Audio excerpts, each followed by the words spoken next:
చాలా కాలం బట్టి ఉంటున్నావు జాంబవంతా, ఏమిటో శ్రీ మహావిష్ణువు వామనావతారం ఎత్తి తర్వాత త్రివిక్రముడుగా బాన్నప్పుడు నువ్వు ప్రదక్షిణం చేసావుట, అసలు అంతకాలం బట్టి ఉన్నవాడివి, నిన్ను చూడడమే మా అదృష్టం అయ్యా అన్నట్ట రామచంద్రమూర్తి మామూలుగా మాట్లాడుతూ.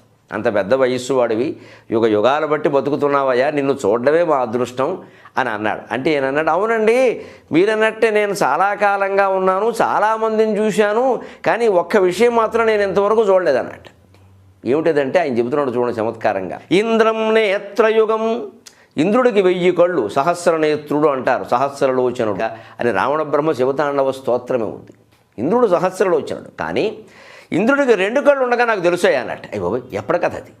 అయ్య బాబోయ్ ఇంద్రుడు 2 కళ్ళతో ఉండగా అన్నాడు. అదే కాదయ్యా, నచైవ మతితం క్షీరాంబుధిం వేద్మ్యకం, పాలసముద్రాన్ని మదించని కితం కూడా నేను చూసా. అది ఎక్కడ? అమృతాహరణం కోసం దేవతలు మహావిష్ణువు కూర్మావతారం, నువ్వేదో వామనావతారం